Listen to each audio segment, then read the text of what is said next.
Olá, família, sejam todos bem-vindos ao estudo diário das Escrituras.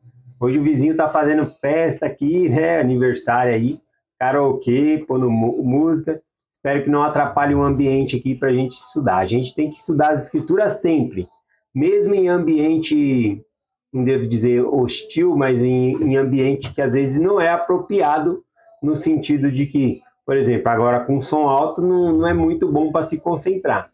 Mas isso não serve de desculpa para mim não estudar ou deixar de gravar a mensagem para vocês, tá bom? Então vamos estudar juntos aqui, tá bom? Eu gostei demais dos comentários de vocês, gratidão pelos comentários.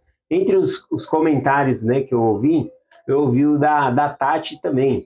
E a Tati, ela compartilhou, porque Joseph Smith, a respeito da mensagem de ontem, ele tão novinho, né, 14 para 15 anos de idade, compartilhando, né, a sua experiência com as pessoas, e as pessoas vinham contra ele. E mesmo assim, a gente viu que ele estava compartilhando com muitas pessoas, porém elas não aceitavam aquele testemunho, né? Para surpresa dele, tinha uma reação contrária. E a Tati, ela comentou o seguinte, né, a respeito desse acontecimento, né? Ela lembrou de uma escritura que o Senhor fala: não deis suas pérolas aos porcos, né? Ou aos cães, porque dando para eles podem voltar e vos pedaçar, né? E isso era com Joseph Smith. Ele, tão ingênuo, inocente ali, compartilhava o testemunho com as pessoas, e ao invés das pessoas falar: nossa, quando você souber, né, você pediu para você aguardar a instrução, quando você souber, conta para mim também, né? Não, eles atacavam Joseph Smith, despedaçavam. Isso tem um ensinamento grande para nós, que foi o que a Tati comentou. Testemunho sagrado, às vezes, é algo tão sagrado para nós que a gente não pode compartilhar de qualquer maneira ou de uma maneira, ou numa conversa casual. A gente tem que sentir o espírito para compartilhar, tá bom? Então, por ser tão sagrado, a gente deve compartilhar em momentos que a gente sente, tá bom? Então, eu gostei do comentário dela. Vamos lá para o nosso estudo aqui de hoje. A gente está estudando Joseph Smith, história do versículo 1 ao versículo 26. Nós já terminamos a designação, mas no Vem e Segue-me, uma página depois da designação, tem aqui uma página chamada Vozes da Restauração, tá bom? E ali é escolhido 3 pessoas que falam sobre a restauração, né? Vozes da Restauração aqui. E eu peguei cada um delas, dá para a gente fazer, então, hoje, na sexta, sábado e domingo, são 3 mesmo. Começa falando sobre a mãe de Joseph Smith, depois vai falar sobre o William Smith, que era o irmão de Joseph Smith, e depois a gente pode estudar um pouquinho também sobre Joseph Smith falando sobre o pai dele, tá bom? Joseph Smith Sr. Então vamos lá, né, nessas vozes, né, da restauração. Começando pela mãe, né, de Joseph Smith. Aqui o relato começa falando qual é a importância, né, e qual o profundo ensinamento que uma família deixa para o seu filho, tá bom? Na verdade, o versículo não, né, o texto diz assim, ó: todos nós somos profundamente influenciados por nossa vida familiar. Com Joseph não foi diferente. As convicções e práticas religiosas de seus pais plantaram a semente de fé e tornaram possível a restauração. Então, Joseph Smith, ele nasceu num ambiente familiar que proporcionou ele plantar o fé nele.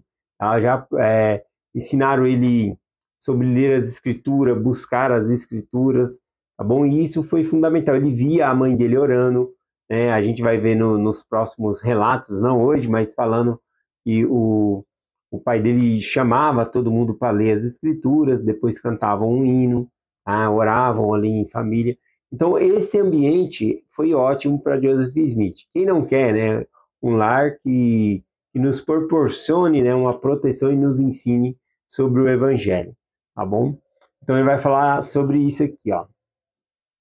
No seu diário, aqui está assim, no diário de Joseph Smith, ele escreveu o seguinte elogio a seus pais: as palavras e a linguagem humana as palavras e as linguagem humana são incapazes de expressar a gratidão que tenho a Deus por ter dado pais tão honrados. Então, ele compartilha aqui, né, que falta ali palavras e não existe língua, né, que ele possa expressar o amor que ele sente ali, a gratidão que ele sente por Deus ter lhe dado os pais que ele tinha, né? Isso faz a gente pensar, né? Será que eu tenho gratidão pelo meu pai, pela minha mãe? Algo interessante. Joseph Smith tinha. Então vamos lá aqui para o relato da mãe de Joseph Smith aqui, tá bom? Lucy Mark Smith. Bom, vamos lá. Aqui conta o seguinte. Mais ou menos em 1802 fiquei doente. Então aqui é na própria fala dela, né? Que ela ficou doente. E disse a mim mesma que não estava pronta para morrer, porque não conhecia os caminhos de Cristo, e para mim era como se houvesse um abismo escuro e solitário entre Cristo e mim, pelo qual eu não tinha coragem de tentar passar. Então aqui a gente vê aqui, né, que essa expressão que ela usa, né, que ela estava doente, mas ela não tinha coragem de passar, significa o medo, né, que ela tinha de morrer, mas não a morte por si só, mas de não ter conhecido tanto o Salvador. Ela queria conhecer mais sobre o caminho do Senhor. Esse que é o objetivo aqui que ela fala. Por isso que ela sente essa insegurança aqui na hora de morrer. Então, ela gostaria de conhecer mais sobre o caminho do Senhor. Então, o que ela faz? Ela está doente, né, sentindo ali que vai morrer, e o que ela faz? Sabendo que ela precisa, que ela não está preparada para encontrar com o Senhor naquela ocasião. Então ela busca ao Senhor por meio de oração e súplicas aqui. Vamos ver como que ela se achega ao Senhor. Aqui diz assim, ó, busquei a Deus, implorando e suplicando ao Senhor que me deixasse viver, para que eu pudesse criar meus filhos e consolar o coração de meu marido. E assim orei a noite toda. Então, ela doente, né? Mas ela encontrou forças para orar a Deus, pedir a Deus, buscar a Deus ali, suplicando a Deus a noite inteira, né? Pedindo que... O desejo dela era justo, né? Ela queria que ela pudesse viver mais para cuidar dos seus filhos ali. E como a forma ela falou também, né, anteriormente aqui, que ela precisava conhecer mais o caminho do Senhor. Em outras palavras, ela queria se tornar mais íntima, né, do Salvador. Então, ela faz um comprometimento com o Senhor, como se fosse um convênio, tá bom? Então, ali ela está doente, ela faz um compromisso com Deus, para que Deus deixe ela viver, e ela promete certas coisas. Vamos ver o que ela promete aqui. Fiz um convênio com Deus de que, se Ele me deixasse viver, eu me esforçaria para encontrar aquela religião que me permitiria servir a Ele corretamente. Fosse por meio da Bíblia ou onde quer que eu me encontrasse, mesmo que fosse para ser obtida do céu por meio de oração e fé. Então ela faz um compromisso aqui com Deus, que se Deus deixasse ela viver, ela iria encontrar, né? Ela se esforçaria para encontrar uma igreja na qual ela pudesse servir a Deus. E eu acho bonito quando ela fala aqui que mesmo que fosse por oração, por revelação de Deus, que ela ia buscar saber, né? E mal sabia ela que o filho dela, né, seria o restaurador da igreja de Cristo, tá bom? Então eu achei interessante aqui. Então aqui a gente vê que ela faz um compromisso com Deus, como se fosse um convênio. Deus ele já faz convênio conosco por meio do batismo, compromisso que nós fazemos com Deus, mas existem esses convênios que são entre você e Deus, algo que você pode prometer a Deus. Não que seja uma barganha, né, uma negociação, mas é como se fosse um voto que você fizesse com Deus, e aí ele pode honrar esse voto com você. Tá bom? Vou dar alguns exemplos aqui. Lá em Alma 24, a gente vê que os lamanitas, ao se converterem, eles fazem um compromisso com Deus e enterram suas armas de guerra. Tá bom? Eles enterram e falam, isso é tudo o que podíamos fazer. E eles enterram as armas de guerra fazendo um compromisso com Deus ali.